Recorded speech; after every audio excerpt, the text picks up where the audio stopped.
It was an outrageous caper at 10,000 feet. He gets onto an airplane, hijacks the airplane, gets all this money, he jumps out of the airplane.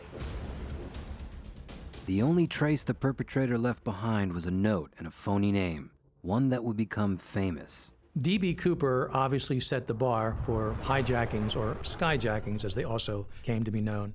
The fact that his identity remains a mystery really turned him into a folk hero. It was one of the most talked about crimes in the 1970s and made D.B. Cooper a household name. Cooper's incredible heist would even become the inspiration for a Hollywood movie starring Treat Williams. But few people know that 5 months after Cooper's risky hijacking, it happened again. This time it wasn't D.B. Cooper. It was a man named Richard McCoy. What drove a decorated veteran to copy one of the most audacious crimes of all time, and in the process become notorious?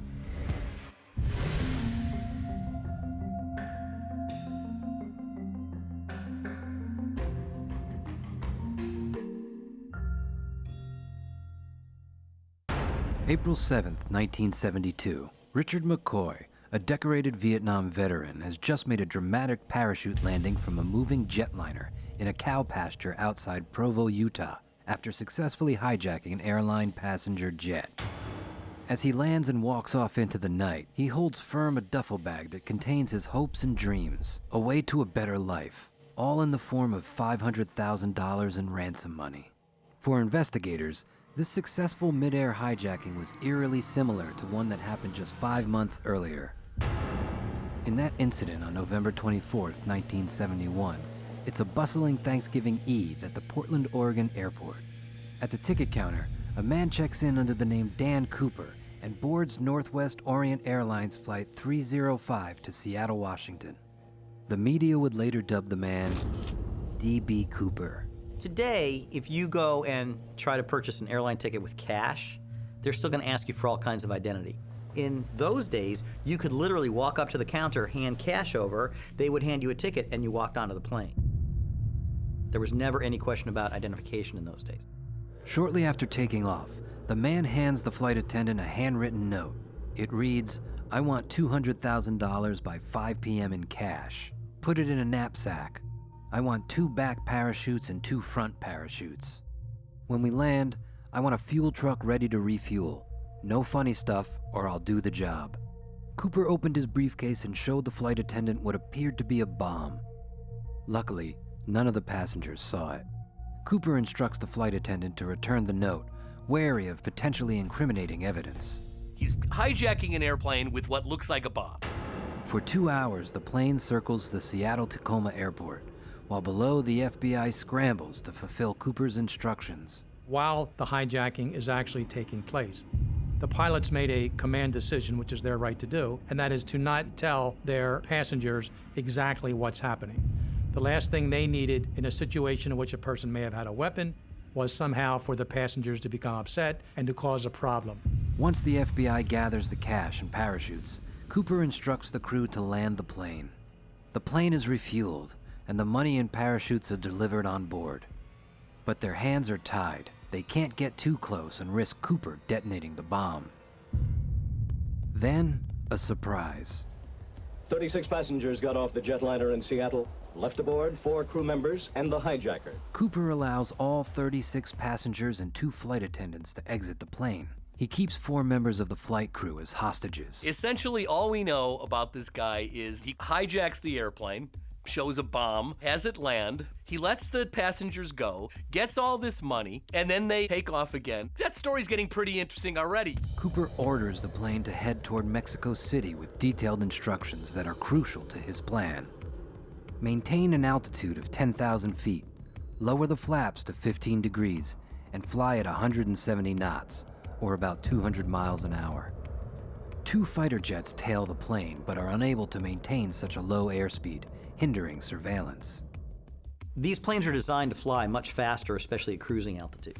180 knots would be a very slow, very cumbersome way to fly that airplane. As the plane streaks across the sky, Cooper orders the remaining flight attendant to join the rest of the crew in the cockpit and remain there with the door closed. Cooper next straps on a parachute, then secures the bag of money to his waist. At 8 p.m., Northwest pilots see a warning light flash inside the cockpit, indicating that the aft air stair apparatus has been activated. Moments later, D.B. Cooper climbs down the stairs and jumps into the night sky. In an instant, he is transformed from a regular guy into a notorious hijacker. The pilots of the pursuing aircraft hadn't seen a man jump or a parachute deploy, so they had no true estimate of where the skyjacker had jumped or landed. Cooper vanishes without a trace along with $200,000. The sudden change in cabin pressure when Cooper lowered the aft stairs alerts the crew that something is amiss, and they land the plane at the nearest airport in Reno. Somewhere, the hijacker parachuted away with the money. The rear stairwell was open all the way. It arrived at Reno in shreds. How did you surmise that he was not on the plane when he landed in Reno? A search was made of the plane immediately after landing.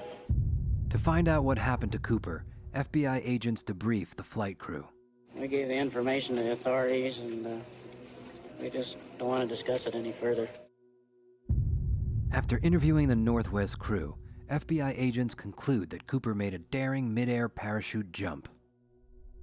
Based on the Northwest aircraft's altitude and speed, federal agents believe Cooper's landing zone is within a rugged area on the southernmost outreach of Mount St. Helens, a few miles southeast of Ariel, Washington. The area in which D.B. Cooper was presumed to have landed was incredibly difficult to search. Hundreds of troops combed the woods near Woodland and east to the town of Ariel. To this day, it's unclear whether he actually survived the jump out of the aircraft in November of 1971 or made it. Who was the man posing as D.B. Cooper, and where did he go? With the D.B. Cooper story reaching mythological proportions, it wasn't long before amateur detectives and members of the public claimed to have found remnants of his parachute and belongings. One of the most tantalizing discoveries occurred nearly a decade after the hijacking. Then the Dwayne Ingram family entered the picture last February. I was going to build a fire, and I had some wood in my arm, and I got ready to set it down, and my son ran up and said, "Wait a minute, Daddy." So he raked a place out in the sand there, and there it was. It kind of tumbled up on the top. What his young son found was part of Cooper's loot, badly decomposed, in bundles, still in the same order when packed 9 years ago. Aside from his tie clip and some of the money, Cooper left little evidence behind. Over time, Cooper's crime became one of the FBI's most notorious unsolved cases. He potentially succeeded. Didn't get caught. They gave him the money, got out of the plane. He's really become this kind of folk hero. And he inspired imitators. Within a year, there were at least 15 attempts at similar skyjackings. Only one stood out. The hijacking of United Airlines Flight 855 on April 7th, 1972. The mastermind of this skyjacking had a unique history. He was Richard McCoy, a 29-year-old Vietnam vet and former Mormon Sunday school teacher. He was a likable guy. He looked like Steve McQueen. Bernie Rhodes worked for the federal government in Utah in the early 1970s. It was there where he became acquainted with McCoy. He was really a dedicated member of the Mormon Church, and he taught Sunday school and tried to influence children. At the time of the hijacking, Rhodes says the married father of two was constantly arguing with his wife over money. There was a lot of turmoil between the two of them. On the morning of April 7th, 1972, Karen McCoy, who was involved in her husband's skyjacking plans, packs his luggage, types up his hostage note, and drives him to the Salt Lake International Airport. Even though McCoy's suitcase contains a fake hand grenade, he has no problems getting his baggage through airport security. Airport security was drastically different. There were very few restrictions about what could be brought onto an airplane. Luggage wasn't inspected as thoroughly. There was no TSA at that time, so there were no pat-downs, things like that. A short time later, McCoy boards United Airlines Flight 855 under an alias. Richard Floyd McCoy used the name James Johnson, and he went and got on the plane, flew to Denver, Colorado.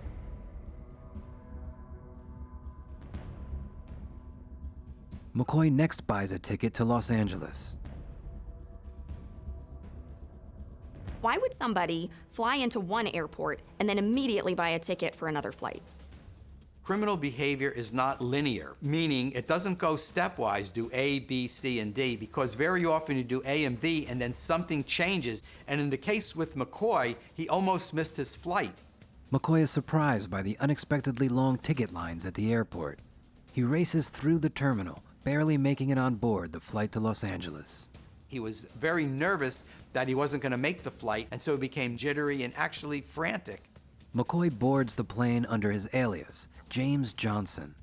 While other passengers take their seats, McCoy initiates the next phase of his plan. He went straight to the bathroom, and when he came out, he was all dolled up in a different outfit. McCoy's disguise includes a mustache, sunglasses, and a wig with an elastic headband. But his cover is nearly blown by a freshly dyed wig that oozes black dye down his face, keeping him in the airplane bathroom longer than he planned. Unless you're truly a master of disguise, it's very difficult to actually hide your physical identity.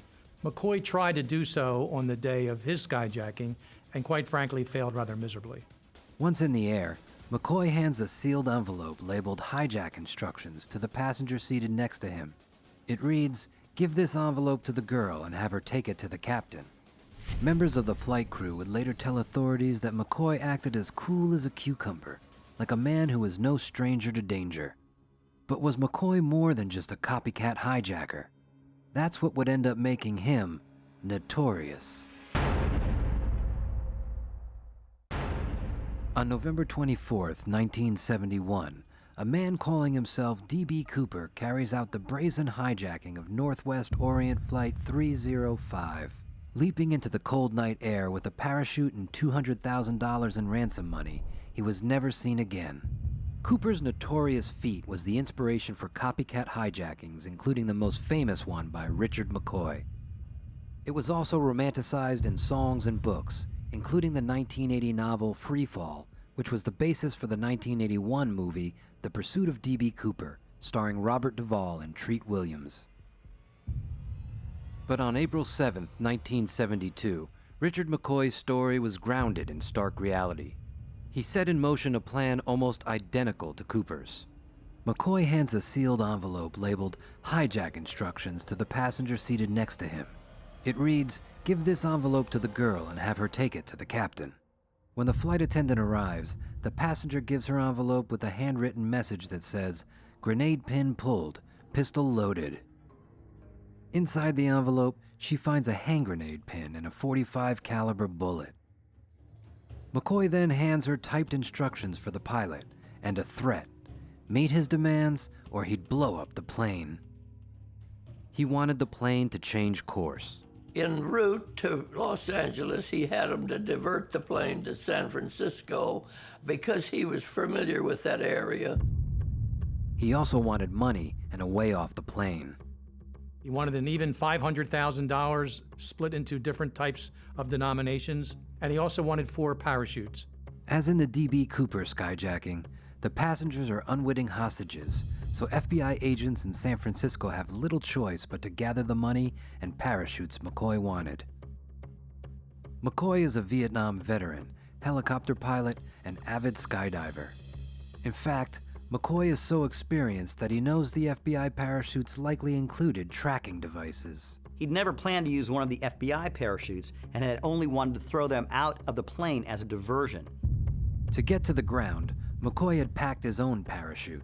In the meantime, United Airlines supply the FBI with a $500,000 ransom money, which the agency intermingles with its own marked bills. In any sort of a hijacking or kidnapping, when there's a request for money or for cash, the FBI never actually provides that money.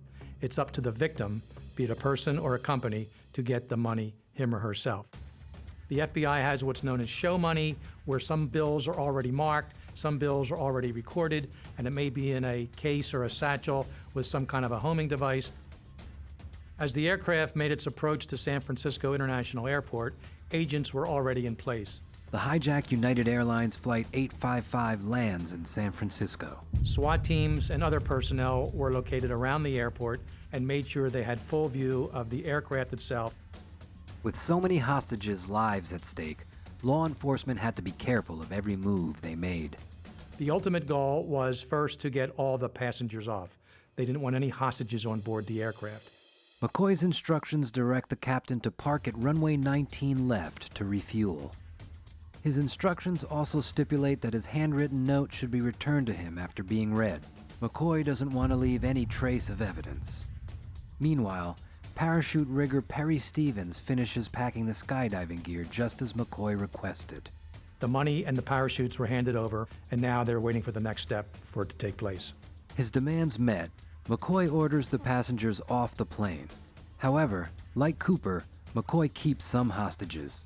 The hijacker insisted on the crew, the captain, and the co-pilot staying on board. As passengers and one flight attendant deplane, McCoy forgets a key detail. During the course of the hijacking, McCoy provided a note to the flight attendant to give to the captain, which related his demands to provide to the ground, to the FBI, to the airliner, etc.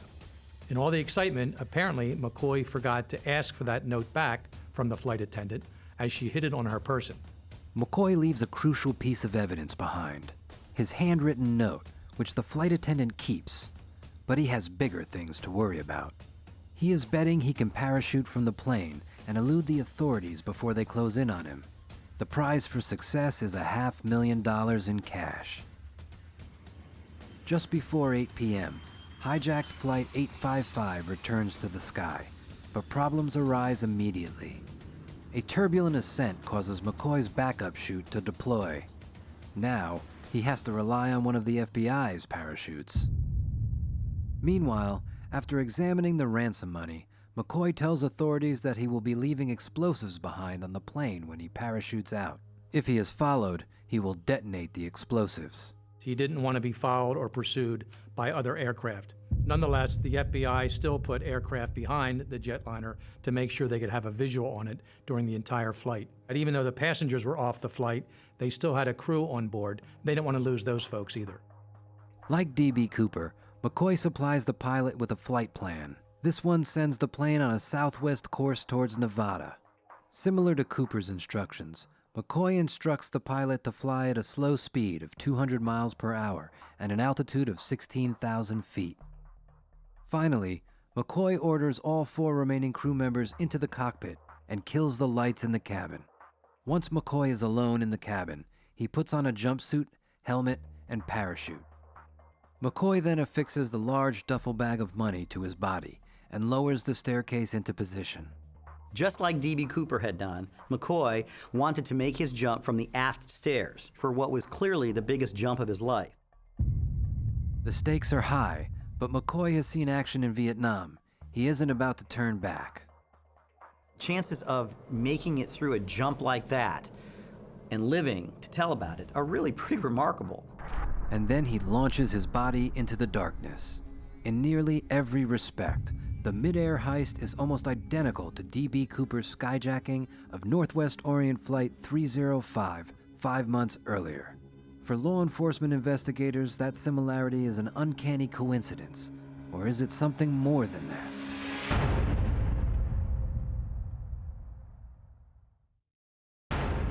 After hijacking United Airlines Flight 855 under the alias James Johnson, Richard McCoy makes a daring nighttime parachute jump with $500,000 in ransom money. The crime has all the earmarks of a similar skyjacking perpetrated just 5 months earlier, in November of 1971, by the now infamous D.B. Cooper. And since D.B. Cooper's real identity was never revealed, nothing was ever known about his background. But authorities would not face the same dilemma with Richard McCoy. On December 7, 1942, Richard McCoy Jr. was born in Kingston, North Carolina. He was an awkward kid with big ears and a lisp. His Mormon faith shaped him, and as a young man, he moved to Provo, Utah to attend Brigham Young University. But Richard craved adventure. At 19, he actually dropped out of college and he joined the Army, and he became a Green Beret, and then he went to Vietnam. McCoy was considered a good soldier who got the job done. In 1964, he suffered shrapnel wounds in combat operations, earning a Purple Heart. He was sent back to the U.S. He decided to leave active duty, and in 1965, McCoy resumed studies at BYU in Provo. There, he met a scholarship student named Karen Burns, and the two quickly fell in love and got married. McCoy and his wife were happy for a short period of time, and their marriage was pretty much stable. There were 2 children, a son and a daughter, and he loved them, and he did all the things for them. McCoy was now a family man, and it was a huge shift from his previous life in the Army. He had a Purple Heart, yet nobody gave him the sort of special attention that he believed he deserved. And if you have a level of arrogance and narcissism within you, it's much, much harder than to adapt to civilian life where you don't get that type of recognition. And as a consequence, he grew bitter, depressed. McCoy decided to re-enlist and signed up for helicopter training. He returned to Vietnam in 1967, where he was a helicopter pilot. He felt it was his duty to seek out dangerous and difficult assignments, and he distinguished himself in the line of fire. He earned a Commendation Medal for Valor. His military record shows that he probably saved 30 guys that were surrounded by Viet Cong. And those fellas, they ran and jumped in the helicopter, and he took off, and with shots fired at his helicopter, and he got them out, and everybody got out alive. And those are all a matter of record. After a year of combat duty, McCoy was transferred to Germany for 2 years. He wanted to do another tour in Vietnam, but his wife had had enough. So he ended his active military career, went back home, and started his civilian life in Utah. But the return to civilian life left McCoy feeling unfulfilled. On top of that, he still couldn't make enough money to satisfy his wife. McCoy, no doubt, was one of the many members who came back and somehow felt he'd be seen as a hero, but instead it was just the opposite. McCoy wanted to be recognized as a hero, and he longed for the sense of excitement he felt in Vietnam. An individual who starts out wanting to be seen as extraordinary and grand when it's not actualized and when you don't really get the support and adulation that you would like, you go in the opposite direction and become depressed and see yourself as inadequate and become very frustrated that others don't recognize your extraordinary abilities. Still searching for a career path, he resumed his studies at BYU, majoring in law enforcement. He also took up skydiving with a friend and fellow Vietnam vet, Bob Van Iperen. Law enforcement and skydiving seemed to have little in common, until McCoy researched a class paper on how to prevent skyjackings. As part of the research, McCoy placed himself in the role of a federal agent, passenger, and skyjacker. He created scenarios in his mind where he was using his skills that he learned in the military. This gave him a period of really psychological elation. He would imagine that his life was more grand and exciting than it really was. Gradually, the research exercise evolved into an actual plot, one that could solve his money problems and quench his thirst for action and adventure. It was an adventure McCoy was now realizing as he was hurtling toward the ground with $500,000 in ransom money. It was almost midnight when he jumped. The sky was black. The wind was freezing. This jump isn't going as smoothly as his previous jumps. Something went wrong. The heavy duffel dangling between his legs had shifted to the left and sent him spinning, and he could not counter the effect. He became weak, dizzy, nauseated, and even blacked out momentarily. His spinning motion twists McCoy's parachute lines, but he somehow manages to successfully deploy the chute as he approaches the ground. He lands in the mountains near Provo, Utah. His wife was to meet him just south of Provo, but she became frightened because of all of the cars around in that area, and she went home. Exhausted and with an injured ankle, McCoy doesn't have the strength to haul his money and gear to town. Instead, he hides them in an open drain underneath a country road. When his wife fails to show at a predetermined rendezvous point, McCoy knows he has to get home on his own. As McCoy limps towards home, the plane he'd hijacked approaches the airport in Salt Lake City. When the airliner finally landed, the FBI agents on the tarmac knew they had a crime scene that they had to examine. And that's exactly what they did. They went inside and carefully took apart every aspect of that plane they could, looking for fingerprints, looking for hairs and fibers, looking for anything that the hijacker may have left behind.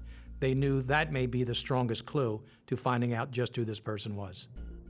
They don't find much, only the note that McCoy had forgotten to retrieve. And that note, in fact, contained some valuable evidence on it. For the first time, the FBI had the hijacker's handwriting. It could potentially help authorities convict a suspect, but it couldn't help them find him. While the FBI scour the crime scene, McCoy makes his way home. Before daybreak, he retrieves the hidden ransom money and stashes it in their house. Meanwhile, a secret manhunt is in full force in Utah. Investigators were cautious about how they wanted to reveal that there was a manhunt going on in a residential area. They didn't want the public to interfere with the search. But the search doesn't last long. The FBI catches a break. It wasn't too long after the hijacking actually ended that the FBI received a call. It was a call from a friend of McCoy. McCoy had unwisely told his old skydiving buddy, Bob Van Ipperen, that he had outlined a foolproof plan for hijacking an airplane. Ipperen knew McCoy's military experience and skill set. He also knew McCoy lived near where the hijacker jumped. He called the Bureau and said, you know, Richard McCoy jumps, and he's a good free faller, and he's done all of the things that this D.B. Cooper's done. Authorities now at least had a name. They learned about McCoy's National Guard shift and went to the airport. Just hours after his brazen crime, McCoy faced questions from the FBI. The agents convinced McCoy to come into the FBI office. They interviewed him for numerous hours. However, he wouldn't admit to doing the hijacking. He claimed he had an alibi and he was somewhere else. And basically, the agents did not just have the probable cause to make the arrest right there. They tried every which way they could, asking him this question, asking that question, but he just wouldn't acknowledge it. Before the day was out, they had to release him. All investigators had was a single handwritten note. Investigators sent the note to a handwriting expert who compared the writing found on the plane with McCoy's writing on military service records. The expert concluded that McCoy had, in all likelihood, written the note.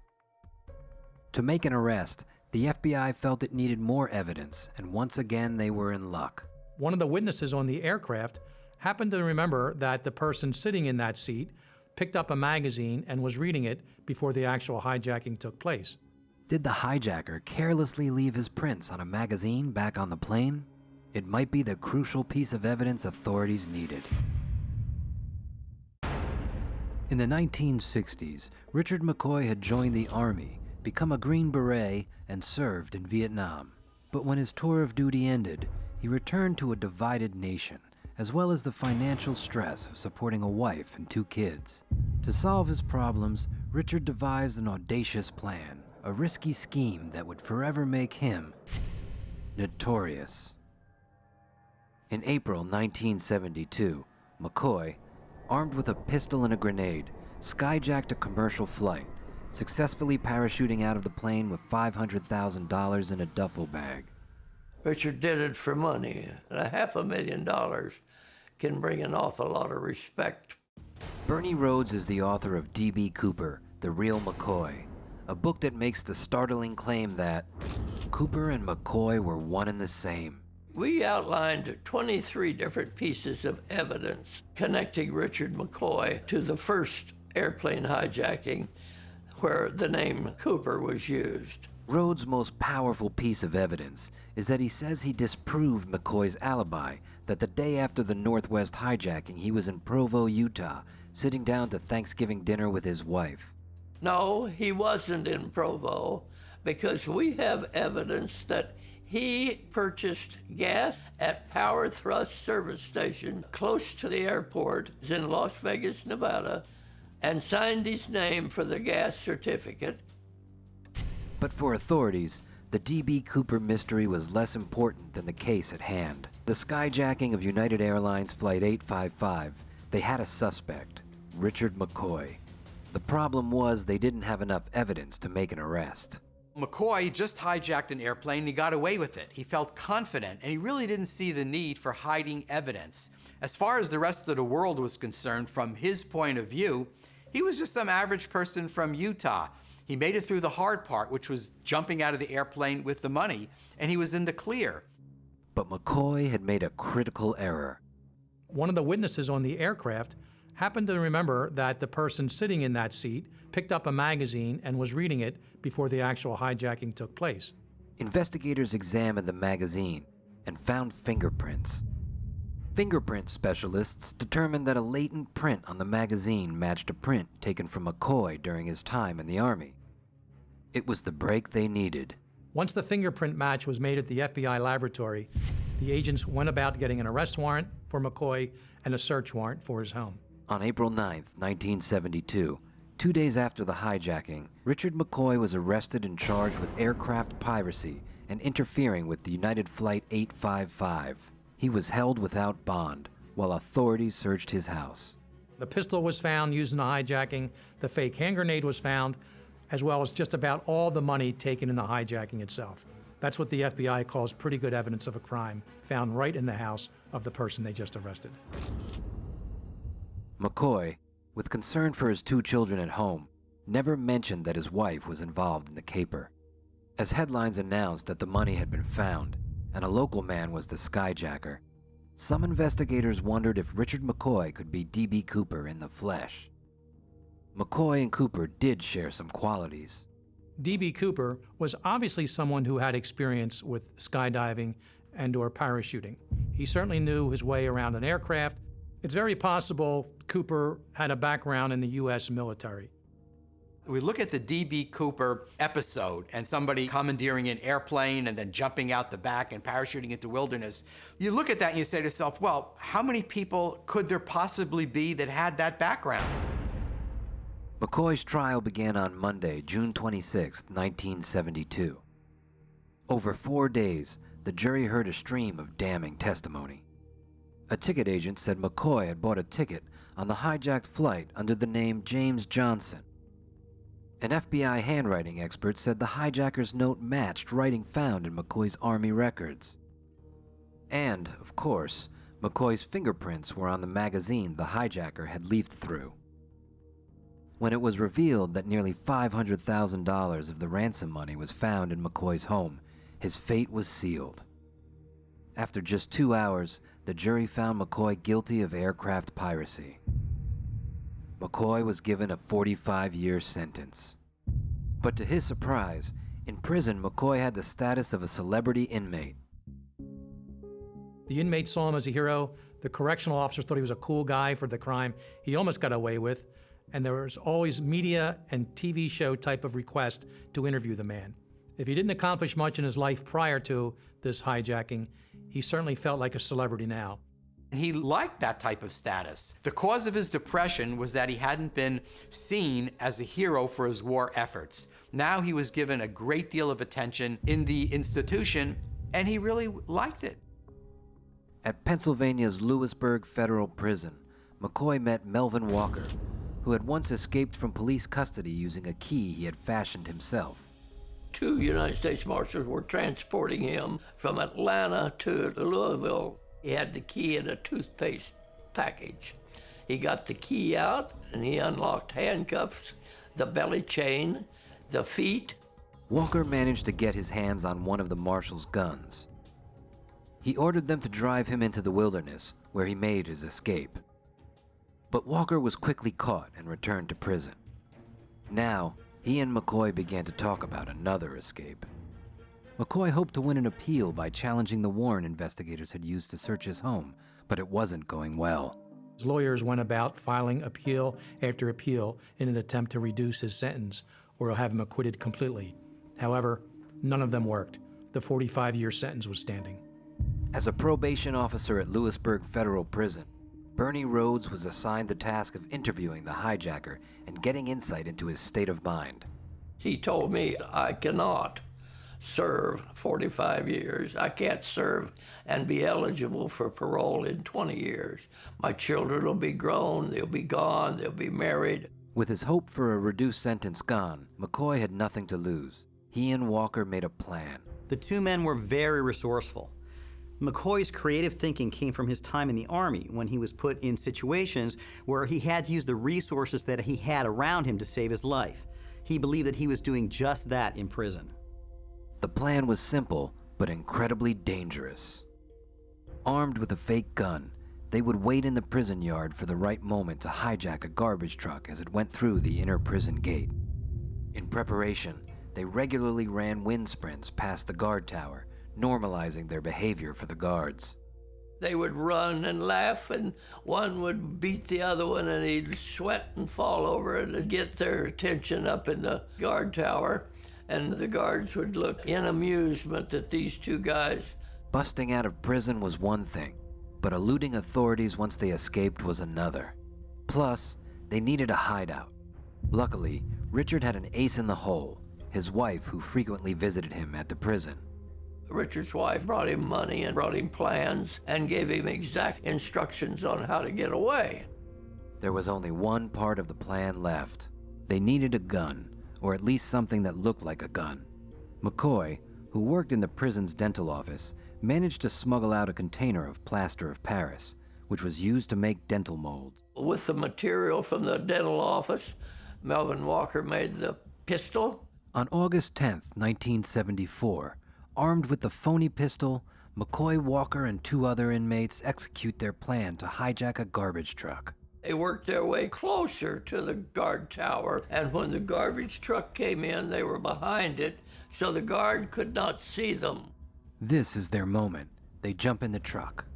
The prisoners were barely inside the cab of the garbage truck when they were met with gunfire from the guards. They had to act quickly or they would be sent back into the prison and receive an addition to their sentences. Walker hit the gas, and the four men were officially on the run. The hijacked garbage truck crashes through the prison gate and speeds onto the street. Another of Richard McCoy's outlandish plans has worked. But this flight to freedom would come to a violent end. August 10th, 1974. Convicted skyjacker Richard McCoy and three fellow inmates pulled off the first successful escape from Lewisburg Federal Prison in Pennsylvania. They had done it by using a phony gun fashioned from materials found in the prison's dental lab. Within hours, a large-scale manhunt is in full swing. Obviously, if one person escapes from prison, it's a very high priority for law enforcement. If it's four, and they're dangerous criminals, and they think they have a real gun, it takes it to the highest priority of all. Local law enforcement all around that prison, all around that state, were on a full lookout for these four escaped inmates. After breaking out of prison, the fugitives immediately steal a car and make their way to Pollexville, North Carolina, where they rob a bank. Helicopters spot the four men in their getaway car. The outlaws flee the vehicle and split up. Two of them were captured right away. However, McCoy and Walker stayed on the lam. McCoy and Walker disappear into the swampy terrain. They steal a car and head for Virginia, but they need a permanent place to hide, and luckily they have one, a house they rent under a fake name. The duo for the most part lay low, only surfacing to go to town to buy food and water. The pair is cautious never to re-enter the house together. One man waits in the getaway car while the other enters the house through the garage side door. When he opened the door and got in, then everything was safe, and he would turn the light on in the garage and raise the door. That is the signal to the other fugitive that it is okay to enter. For months, the precautions seem to work, but when the felon's money begins to run low, desperation sets in. It's hard to run and stay on the run for that length of time. One of the reasons it's difficult to do that is that the people on the run become complacent. They stop taking the precautions that they need to take not to get caught. McCoy and Walker decide to pull off a bank heist. They got $78,000, and they were now in business. With the big take from the robbery, Walker and McCoy will retire from crime. On November 6, 1974, the duo take a road trip to Tuskegee, Alabama to check on a 185-acre farm that Walker knows about. To McCoy, it looks like the perfect place to bring his wife and children. But in the meantime, the FBI has received an anonymous tip that McCoy and Walker are hiding out at a home in Virginia Beach. On Saturday, November 10th, McCoy and Walker return from their road trip. They follow their usual protocol. It was McCoy's turn to get out of the car and walk inside the house. When McCoy walked inside his house, he heard someone say, "FBI, move quietly and shut the door." At that point, McCoy pulled out his weapon, fired a shot, but fortunately missed. It was the only shot McCoy could get off. The FBI agent fired a shotgun, hitting him at point-blank range, and he bled out there on the scene. It was the end of the strange life of Richard McCoy, a devout Mormon and decorated war hero who became a skyjacker. Some believe McCoy chose death over a return to prison. I think he was committing suicide. Very often an individual will attempt suicide by cop. That is, when the police are there with their guns out, you take a gun out and make as if you're going to shoot a police officer in order to get them to shoot you, and basically it's a way to get yourself dead without having to kill yourself. Melvin Walker's days on the run were over too. Within minutes, Melvin Walker was arrested, circling the block in the car. The FBI finally caught up to some of the most notorious criminals that they had ever encountered. With McCoy dead and the case wrapped, investigators were left with only one question. Had D.B. Cooper gone to the grave with Richard McCoy? Were they the same man? To this day, D.B. Cooper has never been identified. It's unclear whether he was actually survived the jump out of the aircraft in November of 1971. After him, there were 15 other people, at least, who attempted similar types of hijackings of aircraft. McCoy probably came the closest to actually replicating what D.B. Cooper did about 6 months prior. Other similarities stood out between McCoy and Cooper.